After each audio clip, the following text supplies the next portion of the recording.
Estou brincando, só para ver se alguém estava realmente em Deus ou não. Se você achou ruim, você nem entrou no culto ainda. Mas se você disse Deus, que assim seja, é um sinal que você já está sendo movido pelas águas do Espírito. Aleluia. Você pode dar um aplauso em honra ao Espírito Santo.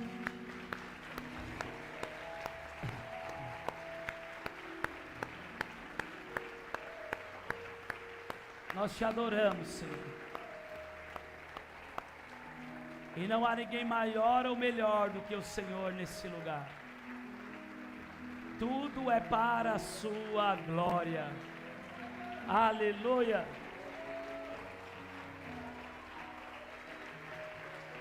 Lucas, capítulo 3, verso 21.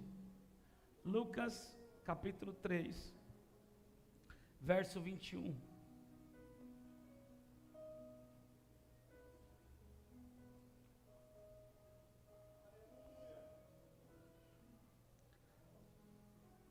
Diz assim: e aconteceu que, como todo o povo se batizava, sendo batizado também Jesus, orando ele, o céu se abriu, e o Espírito Santo desceu sobre ele em forma corpórea, como pomba, e ouviu-se uma voz do céu que dizia: Tu és o meu filho amado, em ti me comprazo. Toma o seu lugar aplaudindo ao Senhor por essa palavra. Nós te adoramos nesse lugar, Jesus. Nós declaramos que não há ninguém maior ou melhor do que o Senhor aqui. Tudo aqui é exclusivamente para a sua glória. Aleluia. Somente o Espírito Santo de Deus tem a autoridade e a autonomia de se mover, realizar e produzir o que os céus desejam nesse lugar. Nada e nem ninguém pode ser maior do que a sua presença. Escute isso. Nós estamos já ministrando sobre isso desde domingo, sobre esse tema tão maravilhoso. E precisamos rapidamente entender a importância de nos relacionarmos com o Espírito Santo. Precisamos urgentemente desejar vivermos experiências com o Espírito Santo. O Espírito Santo não é uma pessoa menos importante da Trindade. O Espírito Santo não é um amigo para você chamar na hora que você precisa. O Espírito Santo não é só um consolador para te consolar no dia que você está mal, no dia que alguém da tua família ou que você ama partir dessa vida para outra. Porque eu vejo que se fala muito do Espírito Santo nos velórios. Se fala muito do Espírito Santo quando alguém da família parte dessa vida. Aí todo mundo fala, o Espírito Santo é o consolador, que ele console toda a sua família. Isso é uma verdade, mas o que nós precisamos entender, que o Espírito Santo não é só o nosso consolador para as horas de angústia, de tristeza e de desespero, que o Espírito Santo não é só alguém para nos ajudar no momento que precisamos, que o Espírito Santo não é só um amigo que nós podemos contar nas horas difíceis. O Espírito Santo, ele é Deus.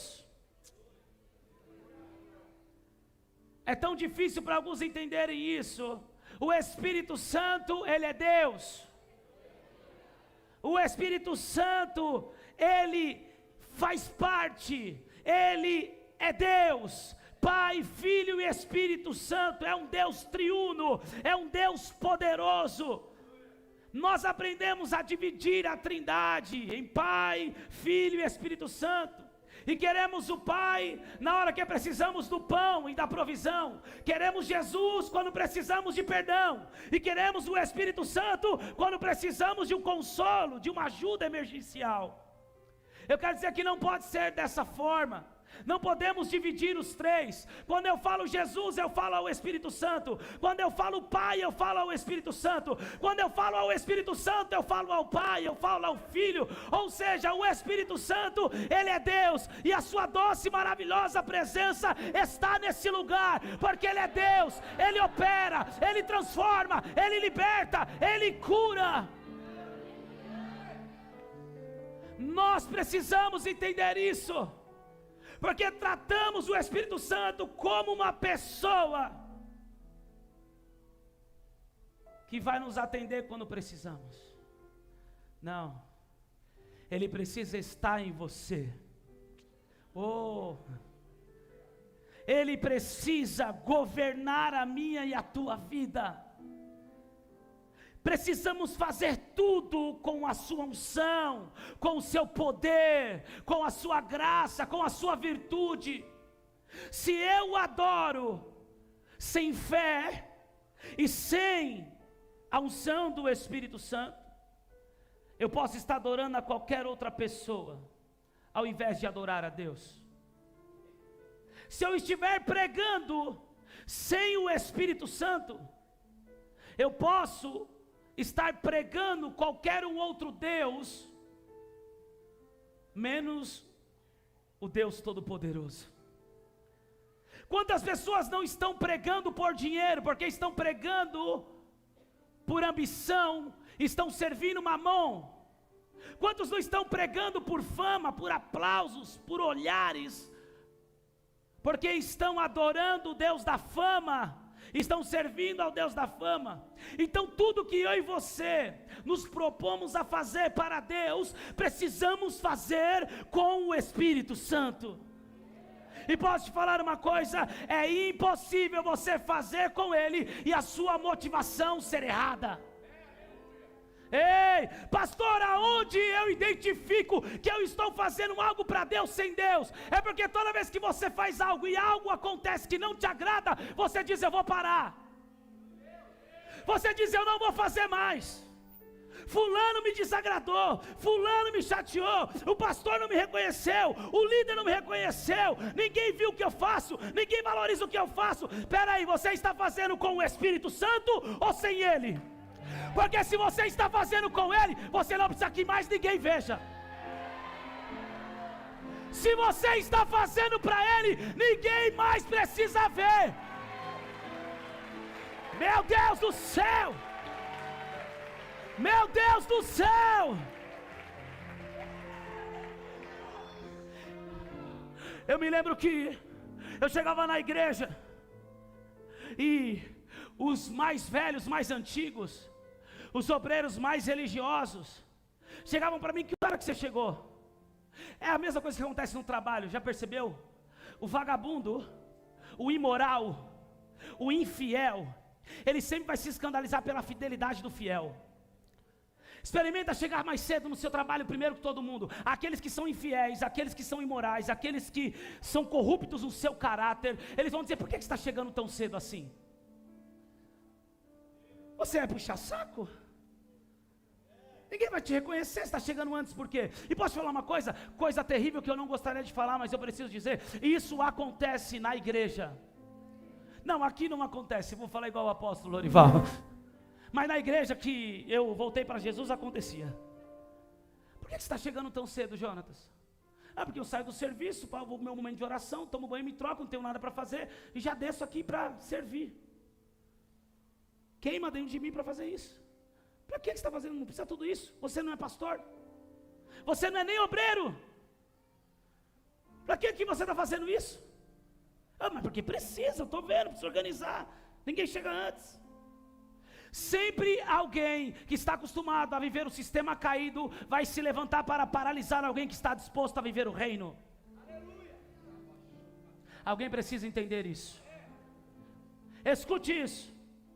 As maiores experiências que eu tive dentro da igreja não foi no altar e não foi sentado na cadeira, foi limpando o banheiro quando ninguém via.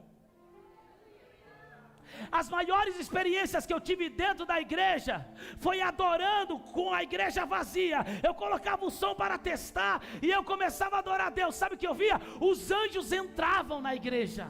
Experiências incríveis eu tive com Deus, servindo a Deus onde ninguém estava vendo. Por quê? Porque aquele que precisava ver não estava vendo, estava comigo. Pastor, o que você está querendo dizer? Que quando você faz algo para Deus que ninguém está vendo, aquele que precisa ver não só está vendo, Ele está fazendo com você, Ele está em você. Quando nós entendemos isso, quando entrarmos para um culto como esse, tudo vai mudar. Você não vai ligar para quem está na escala, para quem não veio, para quem veio, para quem está cantando, para quem não está cantando, para quem vai pregar, para quem não vai pregar. Ei, você não vai ligar para isso, por quê? Porque eu vim adorar o Espírito Santo, eu vim adorar com Ele, eu vim servir a Ele, eu vim me entregar para Ele. Tudo vai mudar, meu irmão. Tem gente que manda mensagem: pastor, é você que vai pregar hoje? Não, não sou eu, é o Espírito Santo. Eu não sou o seu bezerro de ouro, eu não sou o seu padre Marcelo Rossi, eu não sou seu ídolo. Se você não veio aqui para ouvir o Espírito Santo, você está na igreja errada. Vai para outro lugar. Nós precisamos entender isso. Nós precisamos entender isso. Vou levar minha família quando o pastor for pregar, ou seja, ninguém mais tem o Espírito Santo aqui. Vou dizer, não só tem, mas tem até a porção dobrada da unção. Para com isso, porque isso não é viver o reino, isso não é honrar o Espírito Santo, isso não é servir a Deus em verdade. Nós precisamos aprender a servir, a honrar, a adorar a Deus com a motivação correta, e isso só será possível com a presença do Espírito Santo em nós. Sabe por quê? Porque quando nós formos querer fazer algo com a motivação errada, o Espírito Santo vai dizer: não, não, não, esse sentimento está errado, esse pensamento não bate com o meu. E se a pessoa insistir: não, mas eu vou fazer porque fulano, porque beltrano, porque ciclano, o Espírito Santo vai falar: tudo bem, você quer fazer? Então eu estou indo embora, faça sozinho, eu não vou compactuar com isso. Nós precisamos entender que tudo que precisamos fazer ou vamos fazer em Deus e para Deus, não dá para fazer sem o Espírito Santo, porque senão correremos um sério risco de estar fazendo algo para Deus sem Deus, e achando que é para Deus também, às vezes nem é para Deus. Chacoalhe seu irmão e diga assim: honre ao Espírito Santo. Jesus viveu o seu chamado. Pastor, qual foi o chamado de Jesus? Desde quando ele nasceu. Quando ele começou a cumprir o propósito? Desde quando ele nasceu. Já foi falado aqui. Como que eu cumpro o meu chamado? Sendo um bom cidadão, sendo um bom filho, sendo um bom marido, sendo um bom pai, sendo um bom discípulo, sendo um bom líder. Assim eu começo a cumprir o meu chamado. Jesus cumpre o seu chamado desde quando ele nasceu. A Bíblia diz que ele era tão gente boa, que não trazia preocupação para os seus pais, que aos 12 anos ele ficou no templo e começou a ensinar.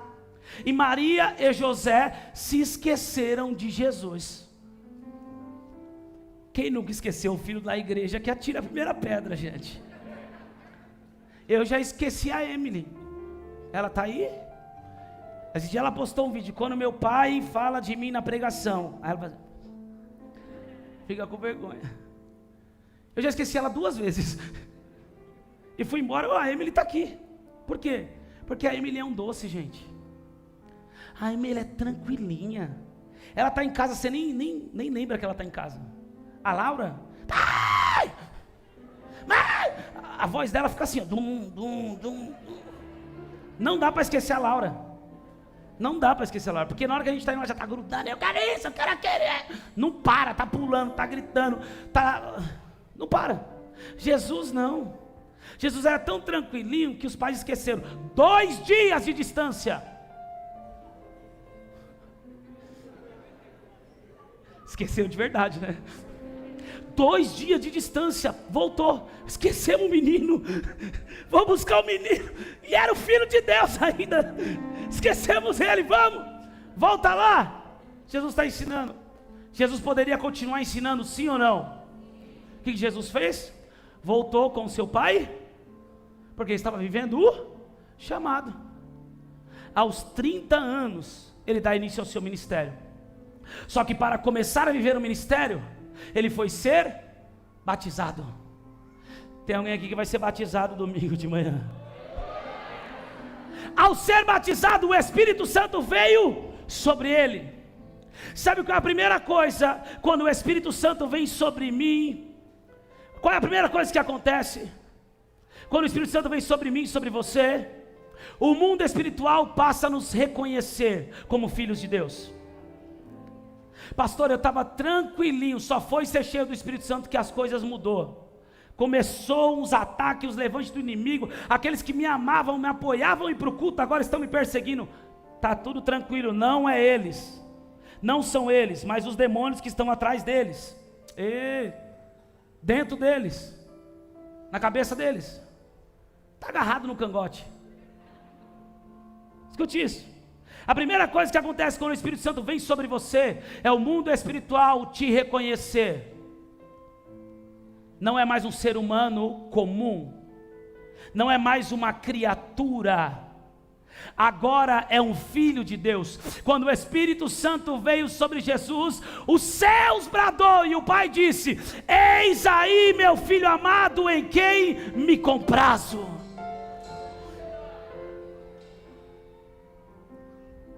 Pastor, eu fui cheio do Espírito Santo. Então esquece, meu irmão, os demônios já sabem quem você é, os anjos já sabem quem você é. Anda direitinho, é melhor. Anda em obediência, que é melhor. Jesus só dá início ao ministério depois que o Espírito Santo vem sobre ele. Abre a sua Bíblia em Lucas 4.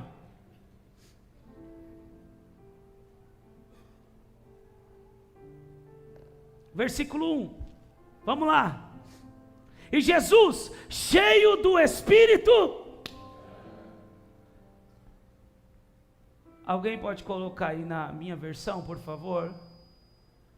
Isso, thank you. Jesus, cheio do Espírito, voltou do Jordão e foi guiado pelo mesmo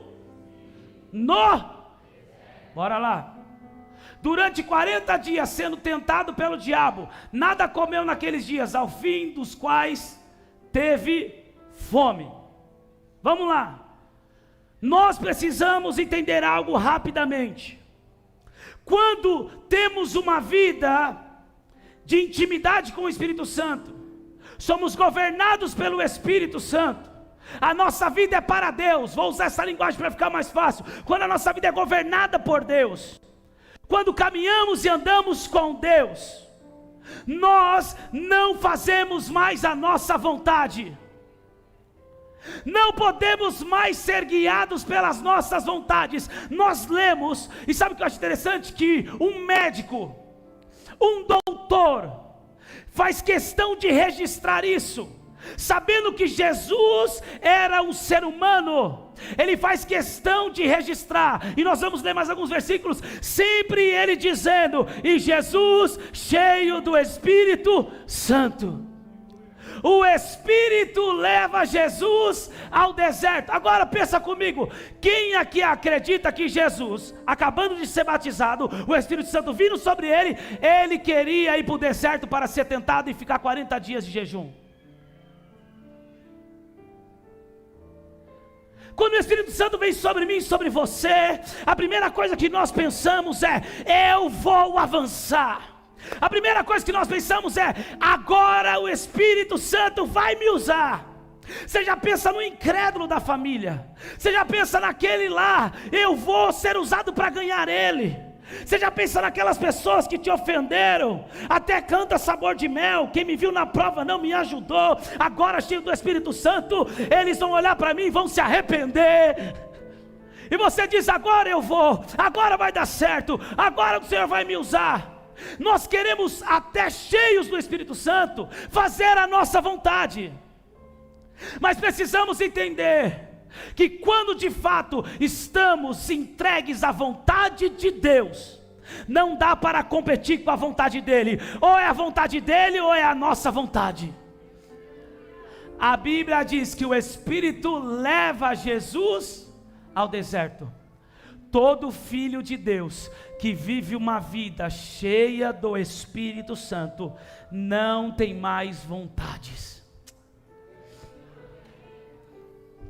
Chacoalha seu irmão aí e diga para ele assim: eu quero te fazer um convite.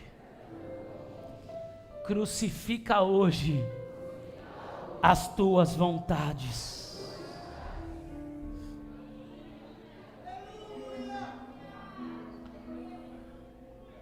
Aí algumas pessoas vão dizer: pastor, isso é radicalismo, isso é legalismo. Não, isso é Bíblia.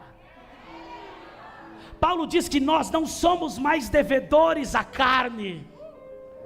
Precisamos andar segundo o Espírito.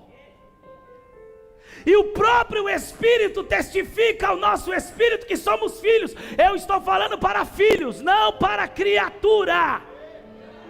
Isso é para filho, não é para criatura. Criatura vive como quer, faz o que quer, faz a tua vontade. Filho não deve mais nada à carne. Filho não vive mais segundo a sua carne. Filho anda segundo o Espírito.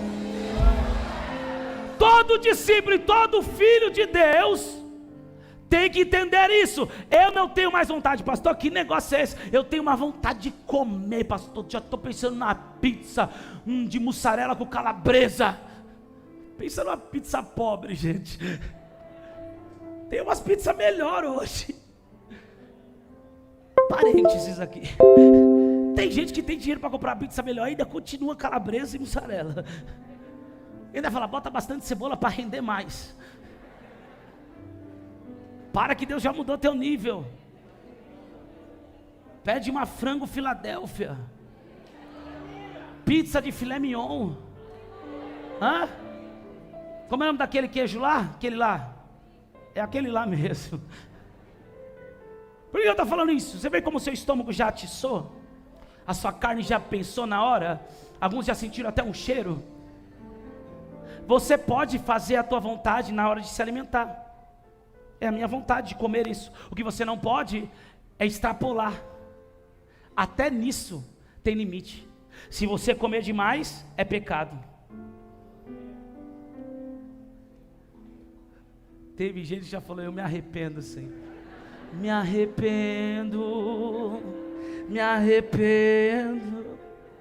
Eu me arrependo. Calma, Miraldo, Deus está vendo o teu coração. Deus te conhece. Eu posso fazer essa vontade, mas respeitando a vontade de Deus. A vontade de Deus não é que eu coma muito, porque vai ser gula, vai me fazer mal. Meu Deus.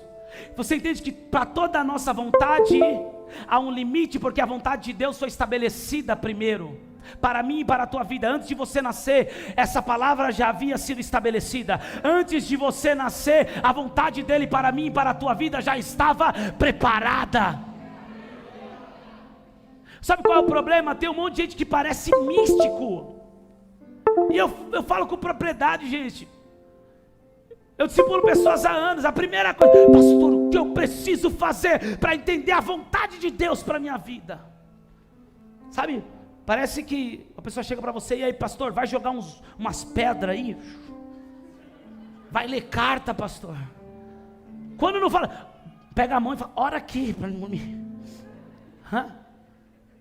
Pode falar, gente? Acaba o culto. Uma palavra poderosa, um mover do Espírito, e a pessoa chega: pastor, você ora por mim?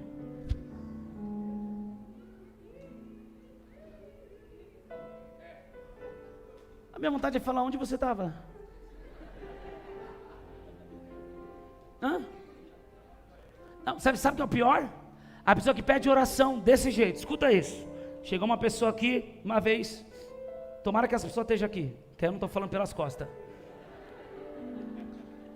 Culto poderoso, meu irmão. Estava daquele jeito, facinho. Tomado. Um monte de gente aceitou Jesus. Aí eu desci. Aí a irmã veio: pastor, ora por mim.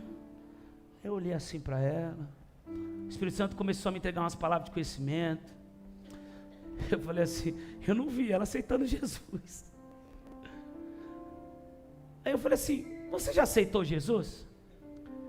Ela falou, não. Eu falei, você não acha muito injusto você querer a bênção de um Deus que você não quer Ele para você? Ela regalou o olho. Eu falei, eu posso até orar por você, mas se você quiser Ele primeiro, Deus não quer que você use Ele para ter o que você quer. Deus quer ter você, sabe por quê? Ela, por quê? Quase endemoniou.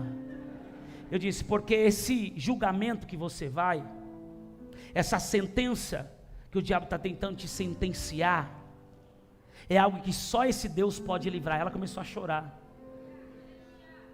Ela ia ter uma audiência agora, ela estava de saidinha da cadeia. E agora, quer se entregar para Jesus? Ei, não espera um guru, gente. Não espera um profeta pôr a mão na sua cabeça. Para de mistificar as coisas. Quer saber qual é a vontade de Deus? Ela está aqui na Bíblia. Pastor, como eu vou viver a vontade de Deus? Está escrito. Pastor, não quero ler. Então você não quer viver a vontade dele. Pastor, estou começando agora, não estou entendendo muito. Então vamos lá, fácil. Como devo fazer para viver a vontade de Deus? Pastor, olha para Jesus. Jesus não veio fazer a vontade dele, ele veio fazer a vontade. Então se eu imito Jesus, eu estou começando a fazer a vontade, viver na vontade que Deus tem para a minha vida. Sabe qual é o problema? Tem muita gente que são seguidores, mas não querem ser imitadores de Cristo. E essa pregação surgiu hoje no discipulado com a minha sogra. Seguidores ou imitadores? Há dois tipos de pessoas. Aqueles que querem viver a vontade de Deus, param de ficar mistificando. Eu vou para aquela live da oração da madrugada porque aquele pastor revela. Revela e te pede o Pix. Isso se chama guru gospel.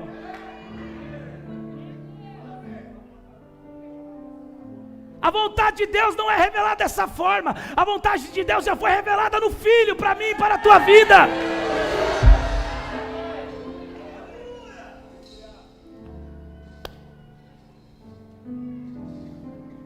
Abra sua Bíblia, Lucas 4, um pouquinho mais para baixo. Verso 14. Mais uma vez o doutor registra isso.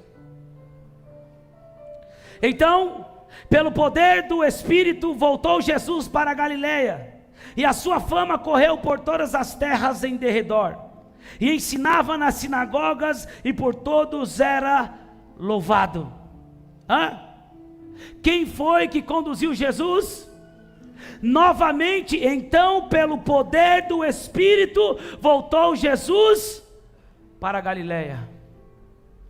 Agora Jesus dá início ao seu ministério. Ele começa a ensinar nas sinagogas, ele começa a pregar, e as pessoas olhavam com que autoridade, com que poder ele tem falado essas palavras, porque eles desconheciam o poder do Espírito de Deus. E Jesus manifestando esse poder, olha o que aconteceu, verso 16. E chegando a Nazaré, onde fora criado, entrou num dia de sábado, segundo o seu costume, na sinagoga, e levantou-se para ler. E foi-lhe dado o livro do profeta Isaías. E quando abriu o livro, achou o lugar em que estava escrito: o Espírito do Senhor está sobre mim, pois que me ungiu para evangelizar os pobres, enviou-me a curar os contritos de coração, a proclamar liberdade aos cativos, e restauração de vista aos cegos, e pôr em liberdade os oprimidos, e anunciar o ano aceitável do Senhor. E cerrando o livro, e tornando dar ao ministro, assentou-se, e os olhos de todos das sinagogas estavam fitos nele. Então começou a dizer-lhes: hoje se cumpriu esta escritura em vossos ouvidos. Jesus estava dizendo: o que vocês estudaram do profeta Isaías, o que vocês ficaram a vida inteira esperando ver, esperando aconteceu, ele estava dizendo: hoje essa palavra se tornou carne, essa palavra se tornou viva, essa palavra se cumpriu diante de vocês. O Espírito do Senhor está sobre mim. Com que autoridade você tem feito o que tem feito para Deus? Em que espírito nós temos servido e adorado a Deus? Em que poder nós temos servido a esse Evangelho? Porque Jesus fez questão de dizer para todos: é o Espírito dele que está sobre mim. Posso te falar algo, meu irmão e minha irmã? Nós não vamos mais fazer coisa alguma se o Espírito dele não estiver sobre nós. Tem alguém que precisa crer nisso? Você vai liderar a célula cheio do Espírito Santo. Você vai discipular tomado pelo Espírito Santo. Você vai cuidar dos carros, você vai segurar as placas, você vai servir água, você vai limpar a igreja, você vai dar aula para as crianças. Tudo que você fizer, adoradora, será com o Espírito de Deus sobre você. Se tem alguém que acredita nisso, por favor, divorcia dessa cadeira e reaja ao nível que você acredita. Vamos.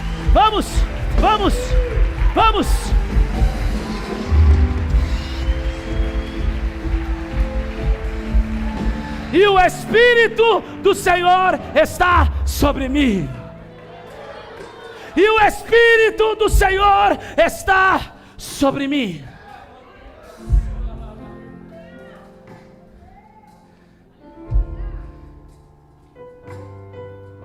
Para evangelizar os pobres, enviou-me a curar os contristos de coração, a proclamar liberdade aos cativos, a restauração de vista aos cegos, e pôr em liberdade os oprimidos, a anunciar o ano aceitável do Senhor. Vamos para o verso 22.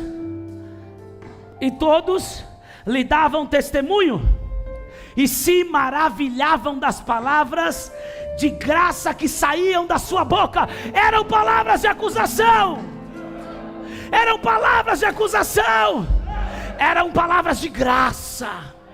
Sabe o que é palavra de graça? É você dizer para alguém que não merece que é amado. Você é amado mesmo sem merecer. Meu Deus do céu.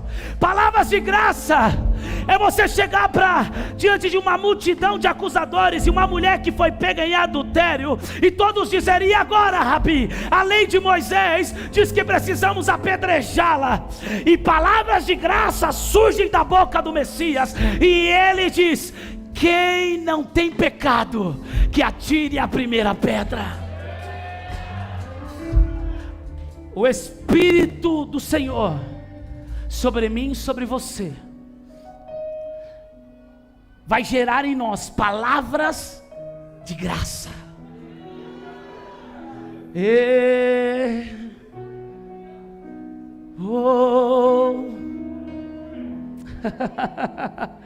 Você não vai mais culpar o seu filho que ficou nas drogas durante anos. Você não vai mais culpar o teu esposo porque durante anos errou, falhou. Você não vai mais culpar a tua esposa. Você nem vai culpar mais aquele falso líder que você teve. Você não vai mais culpar as palavras que trouxe, a boca que trouxe palavras de condenação.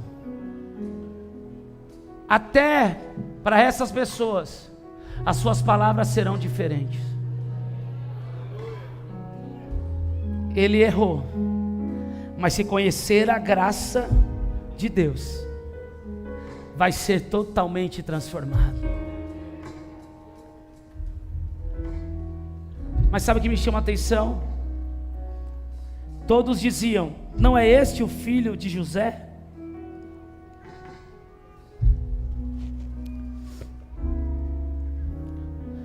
O que Deus vai fazer na tua vida será tão poderoso que vão dizer: mas não é ele que nasceu naquela família? Não é ele que o pai abandonou? Não é ele que a mãe não ligou? Não é ele que foi traído, foi traída? Não é ele que foi abandonado? Não é ele que nasceu naquele lugar? Como ele pode estar vivendo o que está vivendo? Eu quero te dar um conselho. Diga a esses: o Espírito do Senhor está sobre mim.